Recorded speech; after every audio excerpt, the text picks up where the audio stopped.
marquage individuel, il allait en touche, un peu à la Rigobert Song, donc je le suivais et tout. J'étais jeune, je me rappelais de Rigo. Donc marquage à la culotte jusqu'en tout. Les gens qui me disent, ça va Stéphane? Oui coach.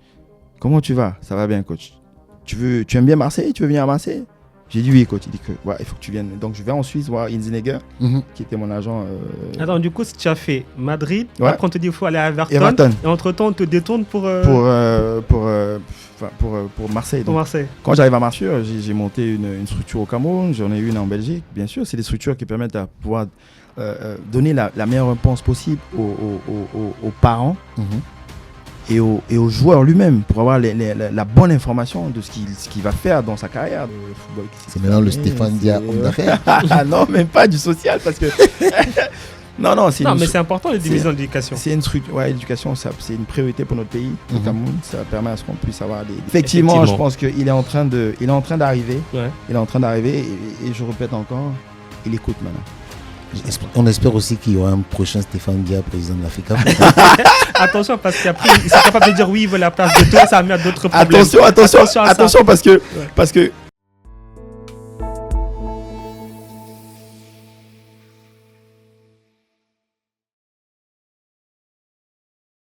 Salut à tous, bienvenue sur Le Cercle, votre rendez-vous sur Sport News Africa, le podcast avec un invité aujourd'hui de marque, mais avant de le présenter quand même, je vais introduire mon acolyte de tous les jours là, dans la version interview, Richard Na. Salut Richard. Salut Mansour. Ça va? Ça va très bien, merci. De retour du Cameroun? Oui, ça va. Du Cameroun, ouais. C'était très bien. Très bien. On a découvert beaucoup de choses là-bas. Et d'ailleurs, tu n'es pas revenu les mains vides parce que tu nous as ramené un invité du Cameroun.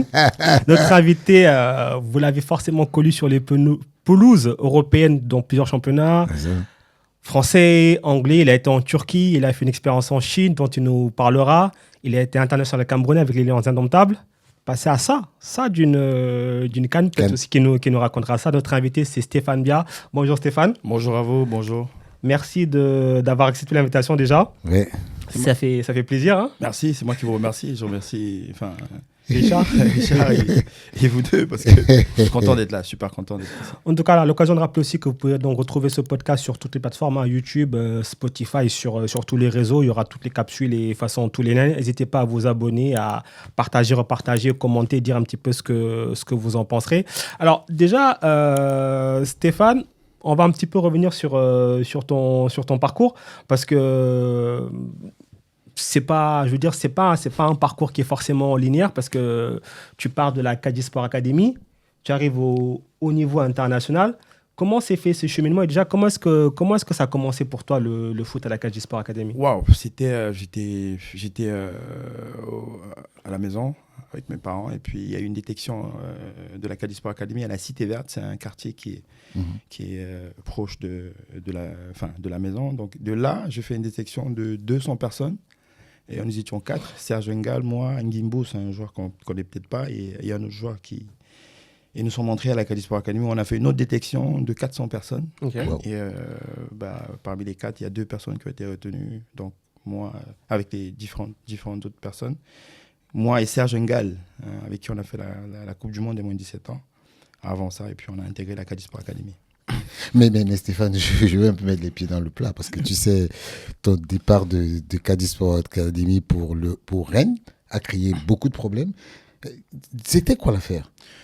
En fait, moi je quitte la Caddy Sport Academy. On veut me faire jouer avec l'équipe première à la 2e division. Et moi j'avais que 16 ans, 15 ans, 16 ans, et puis je dis non. Donc la Caddy Sport Academy me demande de partir. Donc je suis au Cameroun, je vais voir mes parents, je reste là-bas.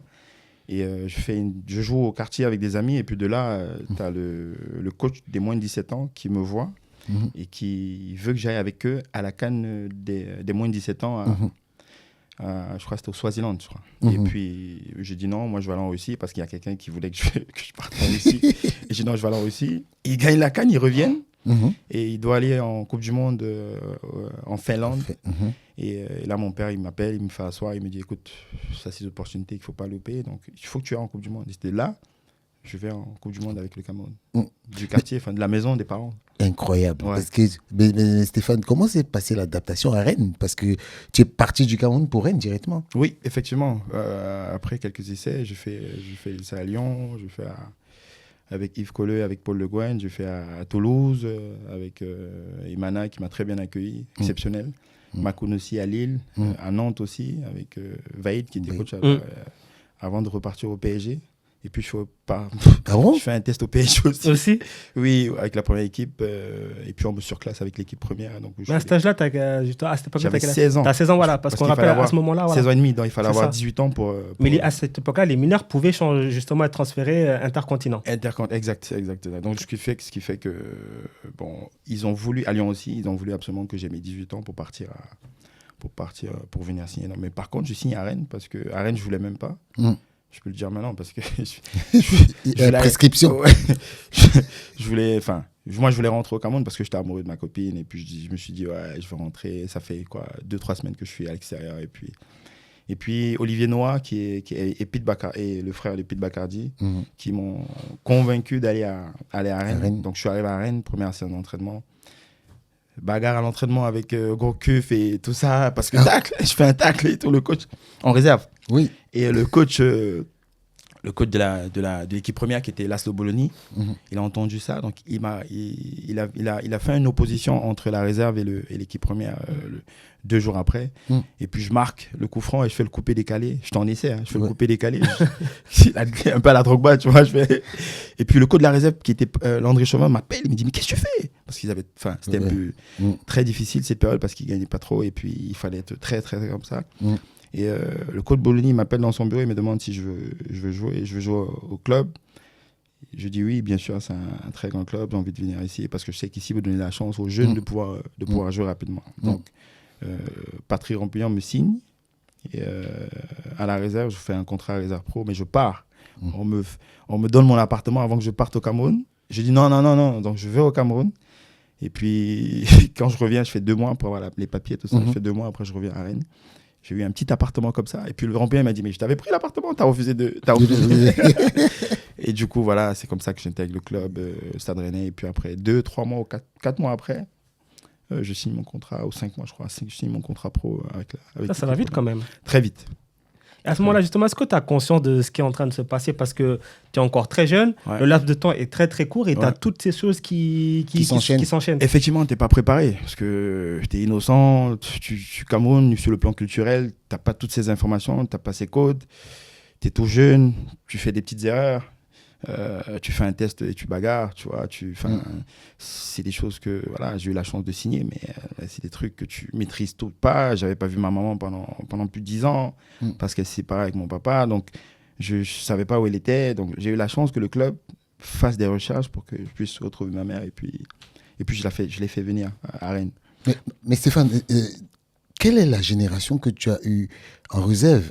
Parce que quand tu me parles de Gourcuff, c'est quand même de grands noms. C'est très, très, très costaud. Mais quelle est cette génération-là? Ouais, t'as Marveau, t'as Mvamba, t'as Briand, enfin la Gambardella, top. T'as un Serban Foumou qui ont fait qui ont joué au niveau, mais t'as des joueurs. T'as pas le grand frère de Mbappé, par exemple? Il y a Kembo qui est là, qui est super fort, qui est là, eux, en fait, ils jouent en pro déjà avec Jonathan Breu.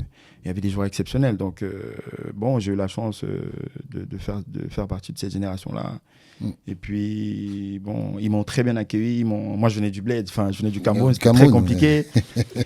Moussa So qui était là aussi, ils m'ont très, très, très bien entretenu. Il était encore très, très jeune, qui est commentateur maintenant à Canal+. Son nom me reviendra. Oui.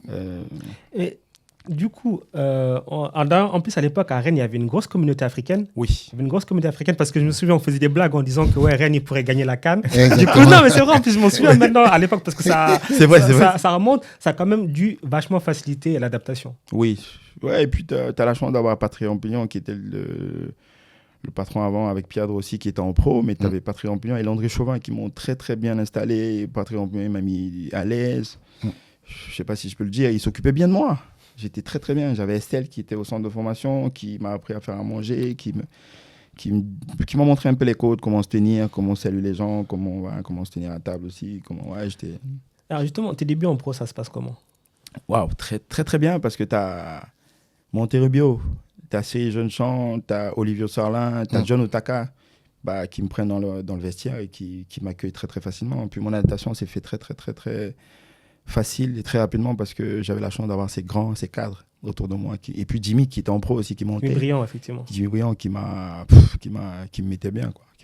En fait, c'est quand même tous des joueurs offensifs quasiment. Et toi, c'est vrai. Défenseur. C'est vrai, parce que c'est vrai que les codes font que tu veux être pote avec, tu peux pas être pote avec un défenseur central parce qu'au milieu de terrain, parce que il va croire que tu veux prendre sa place. Ouais. Mais non, je pense que il y avait Kader Mangane aussi qui était là, donc et Asamoah Gyan, qui voilà, c'est vrai que c'est des attaquants, mais on se rend pas compte quand même. Il y a un monde fou qui est passé par Rennes. Fou.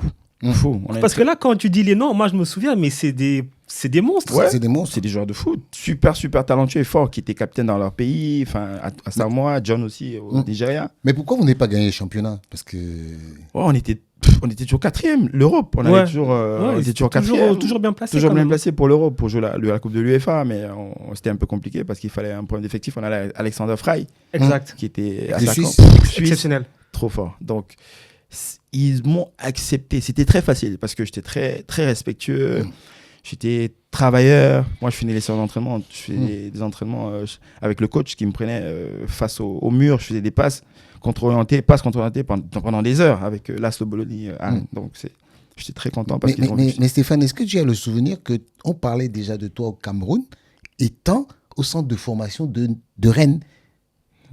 Moi, je me souviens, à l'époque, je me souvenais qu'on parlait de Stéphane Dia, alors qu'il n'était même pas encore international, mais il faisait déjà parler de lui. Parce que, est-ce que vous avez gagné la Gambardella, non? Si. Vous avez gagné la Gambardella?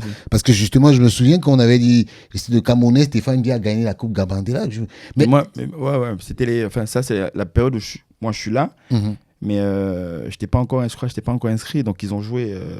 Il fallait un problème de contrat. J'avais un petit souci, je crois. Et puis je l'ai pas gagné par contre, mais je suis avec l'équipe. Ah ouais. Je suis avec l'équipe. Mais quelle est cette affaire Milan Barros? Ouais, c'est triste parce que ça, franchement, c'est un de mes souvenirs marquants en Ligue 1 parce qu'à l'époque, toi, tu débutes. Ouais. Et Milan Barros et Lyon à l'époque, c'est le Grand Lyon. C'est le Grand Lyon. Milan Barros, c'est la tête d'affiche de l'attaque. Exact. Et qu'est-ce qui se passe? Ouais, ce qui se passe, c'est que moi, je suis défenseur central ce match-là. Et puis Pierre Drossi me dit, écoute, il faut que tu fasses un bon match, on va te mettre défenseur central. Je dis, écoute, il n'y a pas de problème, moi je suis au service de l'équipe, parce que je crois qu'il était directeur sportif, mais il parlait beaucoup avec les joueurs. Il avait cette relation-là. Et Barros, je l'ai marquage individuel, il allait en touche, un peu à la Rigobert Song, donc je le suivais et tout. J'étais jeune, je me rappelais de Rigo, donc marquage à la culotte jusqu'en touche. Et il dit au coach, qu'est-ce qu'il fait lui? Il me suit, et puis après il me crache dessus, il me dit, sale noir. Dans ma tête, je dis, mais toi, insulte-moi comme tu veux. Je savais pas ce que ça voulait dire, en fait. Je comprenais rien. Donc, je dis, tu peux faire ce que tu veux, tu vas rien faire ici. On va te gagner. Et puis, je crois qu'on a gagné. On a gagné le match. Je crois qu'on a gagné. Et puis, il y a eu des propos racistes et tout. Et puis, à la fin du match, j'ai réalisé parce qu'il m'insultait, il crachait sur moi et tout. Donc, et moi, il crachait. Wow. Mais après, c'est vrai qu'à l'époque, ça n'a peut-être pas le même impact, les mêmes répercussions là, même parce que maintenant tout est filmé, tout est regardé à la loupe. C'est peut-être 3-4 jours après qu'on a commencé à parler de ça, et puis c'est monté. Il a fallu qu'on parte, que je me justifie, qu'il se justifie aussi, que les différents clubs puissent se justifier. Et puis voilà, mais c'est une très triste histoire parce que on est dans un rectangle vert où il faut jouer au football et puis bon, il y a des choses comme ça. Bon, à l'époque, ça n'avait pas l'ampleur comme maintenant, où il doit y avoir des sanctions incroyables. Mais alors que la gravité est la même au final. Elle est la même. La gravité est la même. Mais Stéphane, parlons un peu de foot. Mais dans ta carrière, on n'a vraiment pas su à quel poste tu joues. À un moment, on te mettait milieu de terrain. J'ai commencé latéral droit. Parfois, on te mettait défenseur central, latéral droit. Ouais. Mais à quel poste de tous ces postes-là tu te sentais le mieux? Honnêtement, le poste où j'étais le plus à l'aise, c'est quand j'ai joué à Séville, au milieu de terrain, en 8, parce que moi, je commence à la Cadisport en meneur de jeu. Puis en Cadisport, il y a le coach Père son âme, il n'est plus là, donc c'est lui qui me faisait jouer défenseur central. Et, j'ai eu cette capacité à avoir une formation de base pour pouvoir jouer à plusieurs postes quand j'étais à la Cadisport Academy. Donc, ce qui fait que quand je suis arrivé à Rennes, mon premier match, on m'a utilisé latéral droit contre Lens. Donc, le coach Laszlo Bologna, il a vu cette capacité-là à pouvoir combler les différentes brèches s'il y en a des blessés. Je ne sens il était pas bien, il était malade. Donc, j'ai occupé ce poste. Et je pense que c'est ça qui m'a suivi un peu tout au long de ma carrière. Mais Où j'ai été le plus à l'aise, c'est en milieu de terrain. Quand j'ai rejoint le FC Séville, où le coach m'a fait.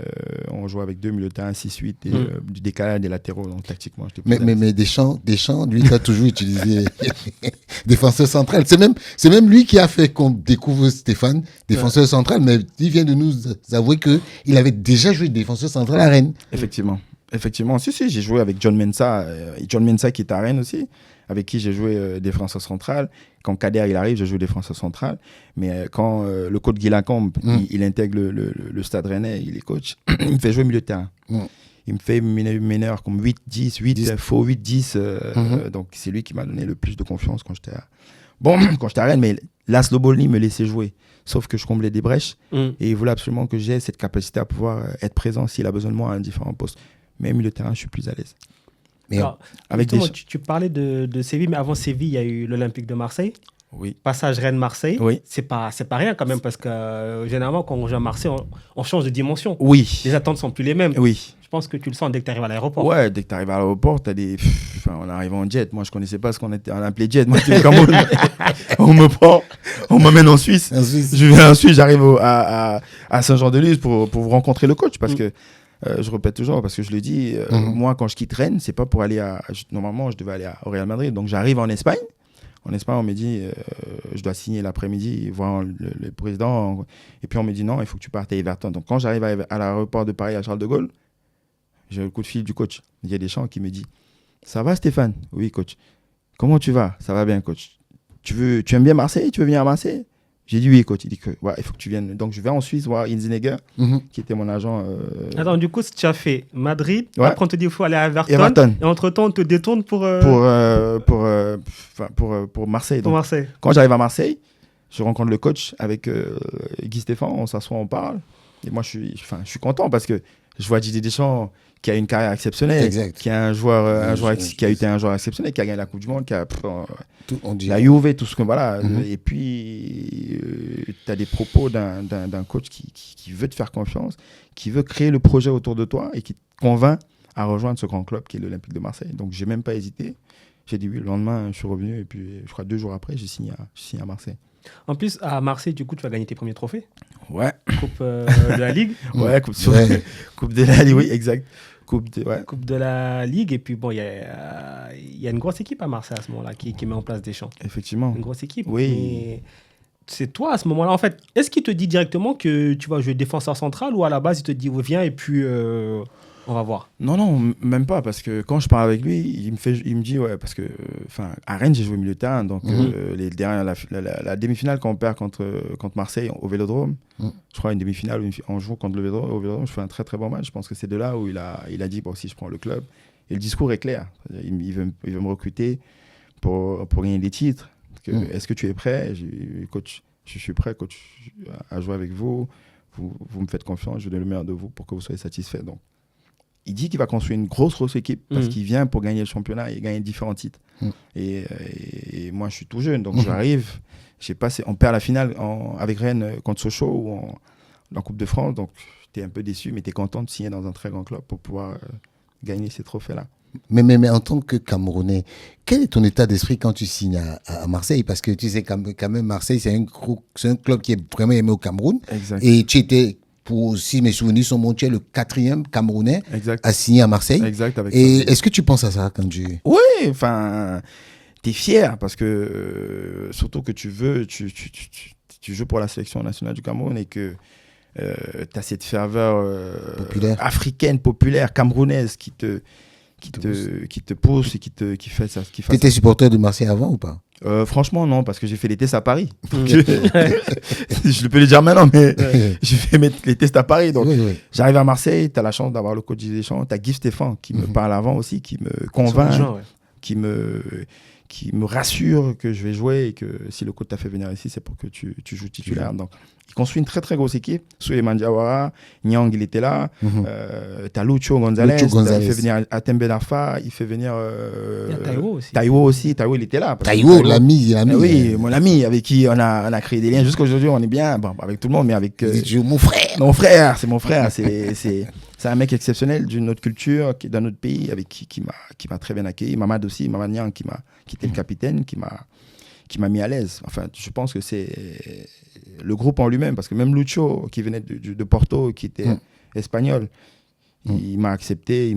Ouais, ça sentait quand même qu'il y avait vraiment une alchimie entre vous. Après, bon, je pense que comme dans tout vestiaire, il doit y avoir des clashs aussi, parce que les résultats, surtout à Marseille. Oui, ça existe. Il y a eu des moments de doute où on était à 12 points quand même de Bordeaux. Et il y a eu des moments de doute où tu as la chance d'avoir Mamad, tu as la chance d'avoir le coach Didier Deschamps qui nous fait asseoir. Il y avait Anigo aussi, bon, c'était pas facile entre les deux. Donc, on a eu la chance d'avoir un coach qui a su avoir les meilleurs discours, voir les cadres, rassurer tout le monde, rassembler tout le monde pour qu'on puisse rattraper Bordeaux, les battre en finale. Moralement, ça a mis un coup, et puis prendre les devants à Sochaux, et on gagne le titre par la suite. Et puis là, c'est la folie, par contre, un titre à Marseille. Ils attendent depuis 18 ans, 17 ans, je crois. 17 ans, je crois, à l'époque. 17 ans, donc... même moi, j'ai pas mesuré, parce que j'ai fait venir mes parents, mes frères et sœurs, ils sont venus. Quand Lucho, parce que Rennes, ils ont posé des difficultés quand même. C'était un peu compliqué. Donc, on a la chance de marquer. Mamad, il marque. Valbuena, il frappe. Mamad, il marque. On gagne. C'est au Vélodrome. C'était la folie. Mais est-ce que tu te rends compte que vous êtes des derniers champions? Jusqu'à présent. Même pas après. Après, c'est gagner un titre avec l'Olympique de Marseille, c'est un moment. C'est équivalent à gagner la Champions League ou l'Europa League. En tant que joueur, moi, je conseille à un joueur de football d'avoir la chance de gagner un titre avec l'Olympique de Marseille. C'est exceptionnel. Moi, quand je vais là-bas, c'est comme si je jouais toujours. Les gens, j'arrive à l'aéroport, les gens, ils sont toujours, ils prennent des photos. Ils te reconnaissent automatiquement, vite, même dans l'avion. Non, c'est un kiff. Et alors, qu'est-ce qui fait que tu quittes Marseille pour Séville? Pour QPR. Pour QPR d'abord, pardon. QPR d'abord, ensuite il y a Séville. En fait, Deschamps, il part. Ouais. Tu sens que c'est plus pareil. J'étais très bien avec Anigo, très bien, mais je rencontre Arsène Wenger avant que Deschamps parte, et Labrune qui était le président avant Pape Diouf, parce que Pape Diouf, il y avait même après, parce qu'il y avait un président avant Dacier. Dacier, avant. Et je rencontre Arsène Wenger à Paris, je viens le voir, et puis je suis très content de le rencontrer et tout. Et je fais venir mon avocat, qui était à Prosper Abega, Camerounais, qui s'occupe des transferts à Marseille avec d'autres clubs. Arsène Wenger, il m'a dit: Stéphane, ça va? Oui, je suis content. Il dit: oui, tu veux venir à Arsenal? Il était avec un monsieur, je pense que c'est lui qui fait des deals pour lui. C'est un très très grand club. Il m'a décrit le club, il m'a dit que tu vas venir, ça serait bien, tu vas faire ça. Alors, j'étais très content. Je dis: oui, coach, je veux venir là-bas, c'est un très bon club. Un très très grand club, et puis je pense que ça serait très bien pour moi et tout. Il m'a bien rassuré. Je repars en vacances, et puis je reviens à Marseille. On me fait comprendre que non, tu vas pas. Une semaine après, Koscielny ici, là-bas, et on me dit: non, tu vas rester encore une année de plus. J'étais un peu déçu et tout. Dans ta tête, tu étais déjà parti? Non, j'étais parti à Arsenal déjà. Et on me dit: non, que tu vas rester une année de plus et tout. Je reste, et puis cette période-là, je me blesse un peu parce que je n'étais plus là. Et on me force après de partir à QPR. Parce que mon transfert se fait en 30 minutes dans le bureau. Dans le bureau, donc je ne veux même pas partir. Il y a même un échange, je crois. Oui. Je veux pas, entre Barton et on discute ensemble. Et je ne veux même pas partir là-bas. Je veux finir mon année et puis partir libre et tout. Donc on vient me chercher à la maison. On me demande de partir à la commanderie, et je fais mon contrat en 30 minutes. Je l'ai fait en 30 minutes. Je n'ai même pas dit au revoir aux supporters. Ça s'est fait tellement vite. Je prends le jet, on me prend un avion, un jet. Ça fait 2 fois que je prends le jet. J'avais jamais pris le jet dans ma vie. Quand il faut aller vite, c'est le jet. Et je vais en Angleterre. Je croise Joe Barton. Je le croise. Je le salue. Exact. Je lui pose des questions sur le club. Moi, je crois que c'était en Écosse. Et il me dit non. Parce que je fais une interview. Je dis: je suis en Écosse. On me dit: non, t'es pas en Écosse ici. T'es à Londres. T'es à Londres. Choqué. Et puis, j'arrive là-bas. On me présente au stade avec les supporters. Et puis voilà, j'intègre le club. Bon, après, j'ai joué vite. Le week-end après, j'ai commencé à jouer. Donc, une belle période, difficile. C'est un club de transition. Très bon club de seconde division, qui est monté en première division. avec des joueurs anglais où c'était un peu difficile. Mais j'ai été très bien accueilli parce qu'il y avait d'autres nationalités, donc c'était très dur. Parce qu'il y avait des gros salaires et tu as la chance d'avoir un manager général qui a pu apaiser les gens parce qu'ils n'étaient pas d'accord. Le fait qu'il y ait des étrangers qui viennent, ils ont monté l'équipe et puis il y a eu beaucoup de problèmes. Donc on descend en D2 et je dois aller en Coupe du Monde avec le Cameroun. Et je dis que je ne peux pas jouer en D2 et qu'il faut que je parte. Donc ils ne veulent pas me libérer. Je vais avoir la lettre de libération. Donc c'est un peu difficile. On me fait jouer un match de préparation. Ils disent on compte sur toi. Je dis non. Je dis je ne peux pas rester ici. Et puis j'ai la chance que Jean-Paul, un Camerounais qui m'a bien accueilli là-bas en Angleterre, a facilité, parce qu'il parlait très très bien anglais, facilité pour qu'on puisse me donner mon permis de libération. Et puis ça me permet à ce que Monchi qui m'appelle, qui me demande de venir, on discute. Et puis Monchi, c'est le président de Séville. C'est le directeur sportif de Séville à l'époque. Qui m'appelle, qui me dit écoute, tu aimes bien le club? Je dis oui, très bien. Il me dit viens. On ne peut pas traiter un deal au téléphone. Donc je vais te prendre un vol, tu viens. Donc il m'a pris un vol, pas un jet. Pas un jet, cette fois-là. Il m'a pris un vol. Donc je suis arrivé là-bas et puis avec l'agent de Patrick Vieira, un Anglais, qui a fait mon deal à Séville. J'étais en prêt et puis j'ai convaincu le club et puis ils m'ont... Et du coup d'ailleurs, entre le championnat de France, l'Angleterre et la Liga avec Séville, quel football est-ce que tu as le plus apprécié? Championnat anglais. J'ai beaucoup aimé le championnat anglais parce que c'est du box-to-box. Tu vois la ferveur des supporters, ils viennent, ils font la fête. Même malgré les difficultés qu'on a eues avec le club, parce que le club descend en D2, mais tous les week-ends, tu vois, qu'ils sont là. Et puis, même pour toi, tu vois toujours contre des grands clubs. J'ai eu la chance de parler avec Samir Nasri qui m'a dit que si j'étais bien, il m'a souhaité la bienvenue, que si j'avais besoin de quelque chose, il m'a bien mis. Abdel Tarab aussi, qui se sont bien occupés de moi là-bas. Donc, j'étais bien. Et puis, j'ai bien aimé le championnat box-to-box. Mais c'est bien quand tu joues dans un grand club, quand tu es dans ce championnat. Exact. Parce que si tu joues dans un club moyen ou un club qui est difficile, tu vas souffrir. Tu travailles beaucoup, donc tu es toujours fatigué. Tu es obligé de faire des récupérations très rapides. Mais le championnat anglais, j'ai bien aimé parce que c'est intense. Et c'est tous les week-ends. Tu peux jouer contre un gros. Le gros, il va paniquer parce que tu peux gagner. Tu peux jouer contre un petit. Ouais, moi, j'ai kiffé. Franchement, j'ai aimé le championnat anglais parce que c'était exceptionnel. Il y a aussi deux expériences. Il y a eu de la Turquie. Mais aussi, la Turquie, on connaît. Mais la Chine, à l'époque, c'est l'époque où le championnat chinois s'ouvre et fait venir des joueurs. Et comment ça se fait pour toi d'ailleurs? Parce que tu fais quoi là-bas? Il y a Shanghai chinois. Ouais, je fais presque 8 ans. Tu fais un autre club aussi. Ouais, je fais Wuhan, Hebei, Shanghai, Wuhan. C'est Shanghai chinois qui devient Hebei Fortuna, c'est ça? Non, c'est Hebei Fortuna qui a jamais été. C'est Hebei Fortuna le club a dissous parce qu'il n'y avait plus d'argent. Voilà. Donc je vais à Shanghai. Non, je vais d'abord à Wuhan, après je vais à Shanghai. Il faut savoir qu'avant que je quitte la Turquie, avant que je quitte l'Espagne, parce qu'avant de partir en Espagne, j'ai des problèmes de fiscalité. Avec la France, en Angleterre aussi. Donc j'ai la chance d'être à Séville. Ils arrangent tout, ils essaient de Monchi qui prépare tout, qui me fait un travail de fond incroyable. Et qui me dit, écoute, il y a l'Inter qui te veut, qu'est-ce que tu penses? T'en penses quoi? Et je vais là-bas, je parle avec les dirigeants, avec l'agent, et puis il y a la Juventus aussi, donc je discute. Sauf que le contrat, c'est un contrat qui me proposait un contrat droit d'image. Moi, je ne connaissais pas ce que ça veut dire. J'avais déjà des problèmes avec les impôts dans les autres différents pays. Donc, la Turquie est arrivée et on a gagné l'Europa League, presque 3. Et puis, je dis, je sais que vous avez des problèmes de paiement, donc vous me proposez un montant avant que je vienne là-bas. Donc, ils m'ont payé. Trabzonspor. C'est le club de l'autre. Ouais, de André. Ouais. Ils m'ont payé un cash flow avant que je signe.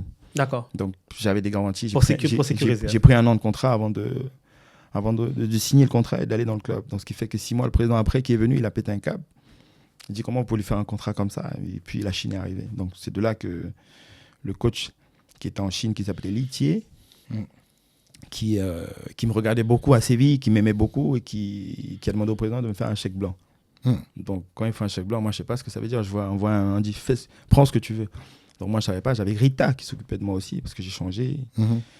Qui était la femme d'Eric Matoko, qui est toujours la femme d'Eric Matoko, qui a fait mes contrats et qui m'a fait avoir 2 ans avant que je signe à Hebei. Donc, je vais en Hebei parce que j'avais peur aussi. Elle avait peur parce qu'on a eu des problèmes et tout. Donc, je règle mes problèmes de fiscalité. Et puis là, je vais à Hebei. Je vois Lavezzi, Gervinho, Kakuta qui nous rejoint, où tu vis une expérience incroyable sur le plan culturel. C'est vrai que financièrement, tu te retrouves, mais exceptionnel. T'as le confort. Voilà ça, je voulais en venir justement. Top de confort. Ouais. Top. Parce qu'à l'époque, les gens disent oui, mais la Chine, bon, ils disent ouais, le niveau est bas, mais tu vas pas pour le football. C'est comme l'Arabie Saoudite aujourd'hui. Voilà, tu vas pas pour le football. C'est des expériences qui arrivent une fois dans la vie. Donc, et cette période-là, la Chine... Même le Qatar était comme ça. Donc, même la Russie avant était comme ça. Donc, j'ai la chance de me retrouver sur tous les plans. J'ai ma famille qui est là. J'ai l'école française, le président, le club, le coach qui me voulait. Parce qu'il m'a vu, il me regarde à Séville. Il me dit, il faut que ta famille soit à l'aise. Donc, ils ont mis ma famille à l'aise. Mes parents, tout le monde. Donc, c'est des expériences qui arrivent. Et puis, tu te retrouves aussi. Et puis, sur le plan footballistique, c'est vrai que le niveau n'est pas comme en Europe. Mais le gouvernement chinois a voulu, à travers leurs différentes sociétés, développer le football sur le plan culturel et financièrement. De ramener des stars comme Pocho qui venait de Paris, Gervinho qui est venu, Gaël qui est aussi venu, comme Hulk. Exact. Hulk qui est venu. Il y en avait plein, les Oscar. T'avais tout. Il y a même Lapache qui est venu. Falcao, il y a eu Ramirez. Il y a Ramirez, il y a, comment il s'appelle un joueur exceptionnel qui a joué à Boca Junior, comme ça. Ah, Tevez. Carlos Tevez. Oui, et je crois qu'il y a même un joueur qui est parti du Chelsea directement. C'est lui, c'est Oscar. Donc, on se retrouve là à jouer. Enfin, moi, je suis content, j'ai rencontré avec qui on a de bonnes relations. T'as Mokanjo qui arrive aussi, Benjamin qui arrive. T'as des joueurs exceptionnels africains qui viennent aussi. Donc, on se retrouve tous. On forme une bonne communauté. Et on est content d'être dans ce pays. Et puis, il faut respecter les codes. Stéphane, tout à l'heure, tu as un peu évoqué l'aspect de fiscalité dans les pays, des problèmes fiscaux. Est-ce que les footballeurs ne font pas attention à ça quand ils viennent signer un contrat? Parce que je pense que c'est une expérience peut-être que tu as mal vécue. Est-ce que tu ne penses pas qu'aujourd'hui, les footballeurs sont trop assistés? Du moins, en fait, qui n'a pas une éducation financière. Exactement. Qui n'a aucune éducation financière. Je pense que si tu as la chance, tu as un cas Mbappé qui est exceptionnel. Voilà. Mais tu peux avoir le papa ou la maman qui veille, qui fait attention à leur échelle, mais qui ne vont pas avoir cette culture financière-là. Donc, je pense que le joueur africain, en général, a ce souci dès son arrivée. Oui. Parce que moi, j'arrive par exemple à Rennes. Je ne connais pas ça. J'arrive à Rennes. Le club te présente à un banquier. Voilà, ton salaire va aller là-bas. Tu gagnes 2 000 €, ça va aller là-bas. Tu as l'instinct. Parce que ça, tu as l'instinct de vouloir acheter un appartement. Tu as l'instinct de vouloir investir. Et que ce bien t'appartient dans X années. Donc, tu ne connais pas ça. Donc, le banquier te fait un crédit à un taux exceptionnel. Tu te dis que c'est bien. On a, à cette période, on était à à 4 et quelques. Donc, et moi, je te parle d'il y a 25 ans.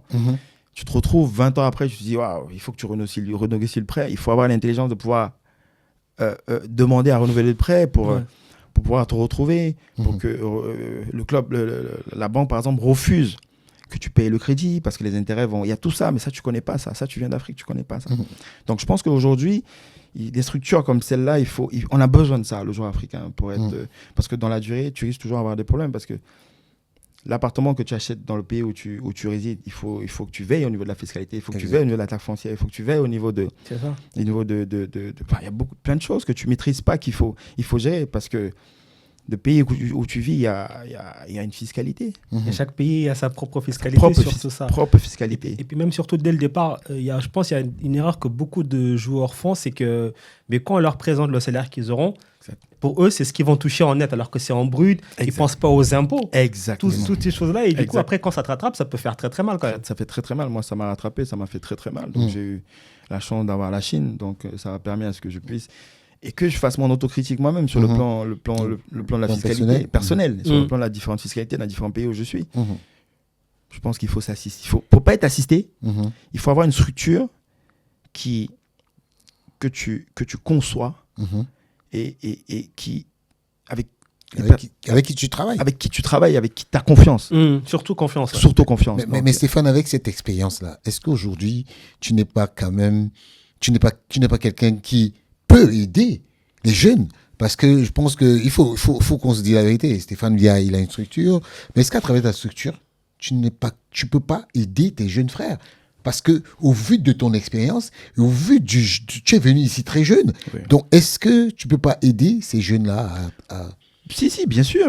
J'ai monté une structure au Cameroun, j'en ai une en Belgique. Bien sûr, c'est des structures qui permettent de pouvoir donner la meilleure réponse possible aux parents et aux joueurs lui-même pour avoir la bonne information de ce qu'il va faire dans sa carrière. Donc, je pense que je suis pas le seul. Hein. Il y a des personnes qui sont habilitées à pouvoir donner ces questions-là. Tu as un fiscaliste qui m'a suivi les années après Séville. Parce qu'avant Séville, j'avais un autre fiscaliste qui a fait des erreurs.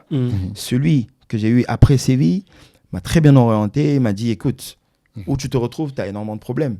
Qu'est-ce qu'il faut faire?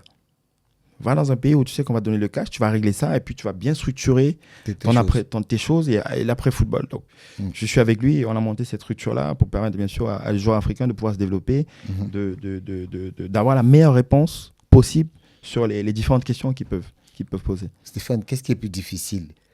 Le pendant football ou l'après-football? C'est l'après-football. Quand tu n'as pas structuré les choses.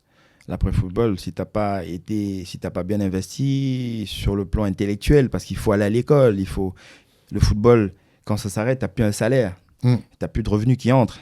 Si tu es quelqu'un, parce qu'il faut savoir que dès que tu arrêtes le football, tu as 5 ans où tu touches encore les économies, tu crois que ça va aller, et tu as 10 ans où tu peux être au seuil de la pauvreté, où tu peux avoir énormément de problèmes. Et je pense qu'aujourd'hui, il faut déjà écouter. Il faut être réceptif. Il faut se dire OK, je connais rien, je veux apprendre, mais avec la bonne personne pour pouvoir bien vite. Mais sauf que le footballeur en lui-même, s'il n'est pas structuré, il va avoir beaucoup de problèmes. C'est très difficile l'après-carrière parce que tu recommences à zéro. C'est ça. C'est une autre vie. C'est dans un autre monde. Moi, j'ai fait mon examen, le Master MIP, où j'ai raté mon mémoire, parce que tu te retrouves avec 10 personnes, tu vois, il faut rendre ton mémoire, il faut bosser. Donc là, je le reprends, donc c'est pas facile. Donc je reprends là, je le passe en juin où ça va être plus facile parce que j'ai beaucoup plus d'expérience. Surtout que l'après-carrière, entre guillemets, d'ailleurs, on le dit, il faut le préparer pendant. Faut pas attendre que ça s'arrête pour te dire maintenant, qu'est-ce que je vais faire. Il faut accepter. Ouais. Il faut accepter ça. Il faut accepter que tu connais rien. Il faut accepter ça. Mais Stéphane, justement, on a souvent reçu des footballeurs quand on leur demande est-ce que le footballeur est riche? Est-ce que pourquoi quand les footballeurs sont en pleine carrière, ils disent non, je me concentre sur le foot, je veux voir rien de côté? Et est-ce que pour toi, tu penses est-ce que c'est la bonne façon de penser? Non, c'est pas la bonne formule. Tu dois préparer ton après-carrière pendant ta carrière. Il faut aller à l'école. Tu as ce temps-là, tu as 1 heure. Ça dépend. Si tu joues dans un très grand club, tu peux avoir 2 heures sur le plan tactique, sur le plan de terrain, sur le plan bien sûr. Mais tu as tout ce temps. Si tu n'as pas d'enfant, qu'est-ce que tu fais? Tu fais quoi pendant tout ce temps-là? Tu peux apprendre. Mais je pense que le footballeur, je ne peux pas dire que le footballeur, tu as des exceptions. Tu as Léo, tu as Cristiano, tu as Neymar, tu as Mbappé.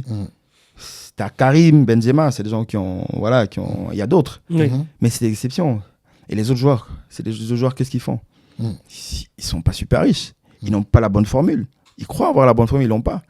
Maintenant, qu'est-ce qu'il faut faire? Je pense qu'il faut aller à l'école. Il faut apprendre, il faut se renseigner, il faut s'informer pour ne pas se retrouver au seuil de la pauvreté. Parce que le sportif en lui-même, je ne veux pas dire qu'il est pauvre, mais en vrai, si Mike Tyson, il a gagné 400 millions de dollars, il a eu des soucis. Un sportif de haut niveau, ça n'atteint pas ces montants-là. Donc, ça veut dire que tu dois t'informer, tu dois tout faire pour ne pas être broke, comme on dit. Non, mais c'est vrai, parce qu'en fait, les gens, quand on leur dit que souvent, les statistiques qui montrent qu'il y a énormément de footballeurs qui, dans les 5 ans qui suivent leur carrière, ils finissent pauvres et ils ne comprennent pas, ils disent oui, mais attends, il a touché telle somme, il a touché telle somme. C'est vrai. Mais l'argent, ça part très très vite. Vous et avez puis surtout, si tu fais les mauvais investissements... Vous l'avez dit. Vous l'avez dit, vous avez parlé d'éducation financière. L'éducation financière, bien sûr, ça part sur même l'achat de l'appartement ou même dans ton propre pays. Tu peux acheter un bien qui n'est pas dans une bonne zone. Tu peux acheter un bien qui est dans un quartier où il faut se projeter. C'est peut-être pas comme en Afrique où ici, on peut se projeter sur 20 ans. Tu sais que la mairie, tu vas voir exactement le bien. Il y a le tramway qui va passer, il y a ça. Au Cameroun, il peut avoir ça ou dans d'autres pays. Mais avoir cette information-là, tu peux ne pas l'avoir parce que je te dis être là alors que tu n'as pas la bonne information et tu fais un mauvais investissement qui te rattrape plus tard. Si ton train de vie est exceptionnel, tu es quelqu'un qui voyage en jet privé, qui fait les folies, qui achète des voitures, qui achète qui s'habille toujours, je sais pas, il va falloir assumer ce même rythme de vie. Mais si tu as fait un mauvais investissement, tu as acheté un mauvais bien dans une mauvaise zone, ça va pas te rapporter ce que ça va pas te donner ce que tu faisais quand tu étais en activité, par exemple. Comme aussi ceux qui achètent des grosses voitures pensant que c'est un investissement. Non, c'est des erreurs. C'est des erreurs, effectivement. C'est des erreurs parce que la voiture, à l'achat, tu perds et décotes, c'est-à-dire elle perd de la valeur. C'est des erreurs. Je pense que pour un joueur de football qui joue dans une équipe, il faut prendre la voiture du club. La voiture du club, il y a des sponsors, tu roules avec la voiture du club, tu veux te faire plaisir, ok, mais ça, c'est si tu es sûr que tu as un investissement costaud, mais il y a des cas exceptionnels comme les clients qui peuvent se permettre, comme Léo, comme même eux, ils font attention. Hein. Bien sûr. Attention, hein. Ils font attention, ça veut dire voilà, très structurés. Ils sont très bien structurés. Donc, Alors, on va revenir quand même un peu au football parce qu'on n'a pas encore parlé du Cameroun, des Lions indomptables. Tout à l'heure, je disais en introduction, tu es passé à ça de gagner la CAN quand même. Ouais. Parce que c'est quand c'est en 2008 à Tamale. 2008, exactement, au Ghana contre l'Égypte. Ouais, contre l'Égypte. Ouais, qui faisait des années où ils gagnaient la CAN pendant des périodes où ils étaient invincibles. Ils ont fait 2006, 2008, 2010. Voilà, avec des joueurs exceptionnels. Tu as Boutreka, tu as Mohamed Zidane, tu as des joueurs qui étaient dans des grands clubs. Nous, c'est vrai qu'on avait une très très belle équipe avec de très très gros joueurs. On est passé à là. On a fait une compétition difficile. On a perdu les premiers matchs contre l'Égypte. On perd très très vite et on est secoué, c'était compliqué au Cameroun. C'est Cannes, le Cameroun commence avec l'Égypte et termine avec l'Égypte. Exact. Et même les Cannes après, on joue contre l'Égypte, où on perd en quart aussi, où ils gagnent 5. Exact. Mais c'est des moments exceptionnels que tu vis avec un groupe qui est en fin de cycle. Où j'ai eu la chance de jouer avec les Kala, les Rigaud, les Samuel, les Olembe. Enfin, c'est des gens que j'ai. T'es venu en transition. Transition, donc c'était peu ça. Mais on a un peu la chance parce que ce match-là, on perd un match sur une erreur collective et ça nous pénalise et puis on la gagne pas. Mais ce que je retiens, c'est le moment dans le pays, l'organisation qui était exceptionnelle. J'avais Asamoah Gyan qui était avec Essien. L'anecdote avec Essien, c'est que quand j'arrive en Europe, c'est lui qui me paye les habits, de froid, tout ça. Quand j'étais à Lyon, mec exceptionnel. Ah ouais. Ouais, l'anecdote avec lui, c'est ça. Parce que souvent, l'été, c'est en hiver. Hein, ouais, en hiver. Pour l'Africain, c'est en hiver. Donc, il m'a mis bien. Et effectivement, on fait la CAN chez lui et on joue contre eux. On gagne 1-0 et on parle de ce moment-là, à cette période-là. Donc, c'est des anecdotes comme ça pendant cette campagne qui était exceptionnelle que je retiens. Et puis voilà, c'est vrai que c'est déception à la finale où on sait qu'on est tous tristes. On est reçu au Cameroun, mais c'est pas ce qu'on attendait. Mais les gens sont déçus. Donc, surtout quand tu joues pour le Cameroun. On était très très déçus parce qu'on avait une très grosse équipe. Très très grosse équipe. Et d'ailleurs, quels sont les meilleurs souvenirs que tu gardes en sélection ? En sélection, c'est le brassard. C'est le brassard que je prends, c'est la nomination. On me fait venir de Séville, le ministre me reçoit, il y a mon père parce que j'avais un peu peur, je ne savais pas comment ça se passe. Et puis on me donne des consignes bien précises que je respecte et que c'est ce moment-là que je retiens aussi. Et puis ma première sélection, quand je suis à Rennes, je suis encore à la réserve, on m'appelle, on joue contre le Maroc ici. À Clairefontaine. Et puis c'était ma première sélection. Donc c'est ces moments-là que je retiens. Et aussi, voilà, les moments, la transition, c'est-à-dire le fait que je quitte et que je transmets le flambeau à Benjamin Mukanjo qui gagne la CAN de suite et qui fait une... Justement, je pense que c'est l'ordre. Quand tu pars de l'équipe nationale, Benjamin Mukanjo devient en 2017. 17, c'est ça, 17. Normalement, je dois la faire, mais... il y a beaucoup de choses qui se passent pendant cette transition-là. Et bon, je décide. C'est compliqué la préparation de la CAN 2017. Hein. Je me souviens, il y a beaucoup de joueurs qui viennent pas d'ailleurs. Très compliqué. Très compliqué. Ça fait partie aussi de tous ces moments-là. Donc, on fait ce match-là en Afrique du Sud. On fait ce match au Cameroun contre l'Afrique du Sud où où on n'a pas un bon résultat, donc il faut réveiller les gars, tu vois, le discours passe. Mais le relais n'est pas le même, donc il y avait en interne, il y avait des petits soucis, donc c'est tout ça qui a fait que... Et puis on n'a pas été aidé pendant cette période-là, donc j'ai voulu laisser, j'ai parlé avec les cadres, j'ai dit que je vais partir et que qu'il faut absolument que vous passiez le flambeau et que vous respectez exactement ce que les autres nous ont respecté. Et ça s'est bien passé parce qu'on gagne la CAN et on ne nous attend même pas pendant cette période. Non, 2017, pas du tout. On ne nous attend pas. On nous attend pas. Mais Stéphane, tu as une génération, Alexon. Alex.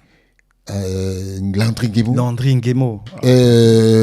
Stéphane Bia. Mais on a toujours eu l'impression que vous avez gagné des CAN alors que vous ne les avez jamais gagné. On l'a jamais, non. En jeune. En jeune, oui. En jeune, mais en senior, non, jamais. Jamais on ne gagne pas de CAN. Donc, c'est vrai que c'est des moments, que tu vis avec la sélection où c'est des moments, ça peut arriver que tu tombes où tu as cette chance de passer où vous gagnez des trophées. J'ai pas eu la chance de tomber pendant cette période. Alex, Landry, on n'a pas eu la chance parce que c'est nous, on vient. Parce qu'il faut savoir que nous, en sélection, il y a Makoun, Djemba, Bami. Donc, nous, on les remplace. C'est-à-dire Nguemo, Alex et moi. Et bien Djemba aussi. Donc, on les remplace. Donc, on n'a pas la chance de gagner cette CAN-là. Mais on vit des moments exceptionnels. On y est resté des amis. Mais justement, parlant de rester des amis, oui. Comment ça se fait qu'aujourd'hui, parce que j'étais vu très affecté pendant le deuil de Landry Nguemo et Alex aussi. Comment ça a matché entre vous? Oh, ça a matché parce que écoute, on joue le même poste. Et on n'est pas censé être amis. On est concurrents à la base. Donc, exactement. On a la chance de se connaître depuis plus jeune. Parce que moi, je les ai connus, Landry et Alex. Et on parle de... Quand on arrive en sélection, il y a cette transition-là. C'est-à-dire, il y a un Djemba, mais nous, on se concerte. On dit, là, les gars, on ne va pas se détester. On va se conseiller. Donc, on a la chance d'avoir Landry Nguemo qui nous conseillait beaucoup. Paix à son âme, il n'est plus là, il est mort déjà. Donc, il nous conseillait beaucoup sur les investissements. C'est lui, par exemple, qui m'a orienté, qui m'a beaucoup orienté sur le plan investissement. Avec Alex aussi, qui a beaucoup parlé à Alex, qui nous a drivé, parce que lui, il était très structuré, super intelligent. Donc, on se référait à lui. Donc, du coup, ça dépassait même le carré rectangulaire. Donc, c'était plus les frères. Les frères. Donc, c'est ça qui a fait à ce qu'on puisse être très unis et qu'on ne mette pas côté sport cette rivalité-là entre nous. Donc, et puis, on a respecté les consignes de Landry, donc ça a permis à ce qu'on puisse être tranquille tout au long de notre carrière et aussi même l'après-carrière. Donc, Landry nous a beaucoup aidés. Stéphane, est-ce que j'ai appris dernièrement que tu as fait une école primaire. Oui. Et selon mes sources, ça va passer de l'école primaire au secondaire. Comment ça se passe? Wow, très très bien. C'est une autre page. C'est une page football qui s'est C'est maintenant le Stéphane Dia, homme d'affaires. Non, même pas du social parce que. Non, mais c'est important les divisions d'éducation. C'est une structure. Ouais, l'éducation, c'est une priorité pour notre pays, au Cameroun. Ça permet à ce qu'on puisse avoir des acquis développés dans plusieurs domaines. La structure en elle-même, c'est une école autiste. C'est des enfants de Drepano qui sont repoussés. C'est des personnes des enfants qui sont rejetés dans notre société. On a voulu créer pas moi, je suis pas le seul. Il y a des gens derrière. Il y a une structure qui a été mise en place et ça a permis à ce qu'on puisse faire à ce qu'ils puissent insérer. Bien sûr, c'est pas que des autistes. Il y a des personnes aussi, des enfants qui ont toutes les capacités. Il faut savoir que l'autisme, c'est une pathologie qui est méconnue du public de notre culture africaine en elle-même. Donc c'est pas une maladie comme on dit, c'est pas une maladie parce qu'être drépano ou être autiste, il l'est pas. C'est des gens super intelligents qui sont pas compris. Par exemple, le président lui-même, il est autiste, mais on le sait pas. Le président russe, il est autiste, mais on le sait pas. C'est des personnes qui sont super intelligents, qui voient ce que des gens normaux comme nous ne voyons pas. Donc j'ai des personnes qui sont formées, des spécialistes qui s'occupent de ces enfants-là dans la structure, qui font à ce que ces enfants-là puissent s'insérer à notre société, qui puissent, à la fin des différentes sessions scolaires, qui puissent délivrer, parler, communiquer, faire des discours en anglais. C'est exceptionnel dans notre structure. Donc, on a la chance d'avoir le gouvernement qui facilite les choses, qui fasse à ce que qu'il y ait par exemple la construction de la structure, les routes. Il y a des routes pour permettre bien sûr aux parents de pouvoir être là pour que les véhicules puissent c'est important accéder pour que les enfants puissent aller à l'école. Et puis, on a des donations, il y a des structures qui font des dons. On a une salle d'ordinateur, par exemple, où les enfants puissent s'exprimer. C'est pas facile, mais... Et puis, il y a beaucoup d'autres choses qu'on développe. Il y a la structure secondaire. C'est pas évident pour les autistes, on ne se rend pas compte, mais il y a la partie secondaire qu'on ouvre l'année prochaine. Et puis, on va créer une fac, on espère. Ah ouais, pour qu'ils puissent... Ouais, c'est exceptionnel. On est en train de vouloir faire la même chose en Côte d'Ivoire. Donc, j'espère que le projet va prendre forme et que ça pourra... Et surtout qu'il y aura l'appui des pouvoirs publics. Bien sûr, c'est important. C'est important. Et puis voilà, je pense que le plus important, c'est que les enfants puissent s'épanouir et qu'ils puissent avoir ce soutien-là au quotidien. Moi, je suis là-bas tous les matins. Quand je suis au Cameroun, c'est à 6h. Je me lève très tôt pour aller là-bas, voir un peu comment ça se passe. Parce que sur le plan rigoureux, sur le plan de la structure, on a cette force, parce qu'il faut être très rigoureux avec le personnel pour qu'il puisse véhiculer le meilleur message, pour qu'il puisse se développer très rapidement. Franchement, tu sais quoi, moi j'ai envie de finir sur cette touche positive, parce qu'on voit que derrière le footballeur, il y a l'homme, déjà, parce que le père des familles autres, il y a la partie homme d'affaires aussi, et aussi la partie, sociale et associative, et je trouve que c'est très très important. Mais alors, juste une dernière question quand même avant de finir. Quel regard est-ce que tu portes sur les Lions actuels ? Sur les Lions actuels, je pense qu'on a une très très bonne base. Je pense qu'il faut absolument que les éducateurs dans notre pays puissent se développer encore plus, qu'ils puissent délivrer le meilleur produit. C'est ce qu'on a eu les 30 dernières années. On a eu la chance d'avoir des joueurs qui ont fait des très très belles académies, qui sont projetés sur 10-15 ans. On était en fin de cycle. Maintenant, il y a des différentes structures qui sont en marche. J'espère que les différents produits seront délivrés, les différents éducateurs se formeront encore plus. Et on peut le voir aujourd'hui, les Lions Indomptables, c'est des jeunes joueurs qui sont dans les centres de formation, qui jouent dans des très très bons clubs. Je pense que sur 10-15 ans, ils vont donner le meilleur d'eux pour pouvoir rehausser les couleurs de notre sélection nationale qui est très très très prioritaire pour notre pays. Qu'est-ce que tu penses de la gestion de la FECAFOOT par Samuel Eto'o ? Samuel Eto'o, je pense qu'aujourd'hui, il écoute beaucoup. Il avait ce petit souci-là avant. Il a eu des petits problèmes par le passé. Il est à l'écoute maintenant. Et je pense que la fédération essaie de donner le meilleur, parce que je leur ai fait comprendre qu'il fallait absolument s'occuper. C'est ce qui fait actuellement le football jeune, qui est prioritaire. Et je pense qu'il fait un travail cohérent, actuel, et j'espère qu'il va continuer comme ça, mais je suis content qu'il écoute, parce que c'était important qu'il écoute, qu'il ait un autre regard, d'autres informations pour pouvoir développer notre football au Cameroun, parce qu'on est super exigeant avec des dirigeants de notre sport, parce que c'est prioritaire. Notre sport, le football, est très prioritaire. Il n'y a pas que le football. Bien sûr. Il y a d'autres sports dans notre pays. Mais malheureusement, on a la chance d'avoir un président de la fédération qui est Samuel Eto'o, qui a eu une excellente carrière. Et on se doit d'être un peu dur avec lui pour qu'il puisse donner le meilleur de soi. Il faut forcément qu'il soit à la hauteur de du joueur qu'il a Effectivement, je pense qu'il est en train d'arriver. Ouais. Il est en train d'arriver. Et je répète encore, il écoute maintenant. On espère aussi qu'il y aura un prochain Stéphane Dia, président de la FECAFOOT. Attention, parce qu'après, il sera capable de dire oui, il veut la place de toi, ça va mettre d'autres problèmes. Attention, parce que quand il quitte capitaine, on me nomme capitaine. Voilà, on peut croire que... Exactement. Non, parce que c'est ce que... Avec lui, on a eu des discussions comme ça. Je lui ai dit que non, moi, je suis pour rien. Moi, on m'a nommé capitaine. Ça n'a rien à voir avec le fait que je sois parti. Et on a gardé cette relation-là de grand frère, petit frère, le respect surtout. Et je suis content qu'il écoute maintenant et qu'il essaye de faire il prend les meilleurs choix possibles pour notre football, parce que c'est important. En tout cas, c'est dans cela. En tout cas, Stéphane, merci beaucoup pour ta participation. Je pense que les jeunes joueurs qui vont écouter ce podcast, retenez surtout la partie, tout ce qui est éducation financière, parce que c'est très, très important, parce que la carrière, malheureusement, c'est très, très court. C'est un blessé de guerre qui parle. Blessé de guerre. Pour pas dire éphémère. Et puis, en tout cas, merci encore beaucoup. Richard, on se retrouve prochainement. Oui. Pour la version débat, oui. Parce qu'il y a beaucoup de choses à dire sur ce qui s'est passé ces dernières semaines. Je vous recommande ça, parce que je vous recommande déjà ce podcast, mais le prochain, parce que cette fois-là, en version débat, je vais sortir des exclusivités. Voilà, donc restez connectés sur SNA et puis à très très bientôt. Ciao, ciao.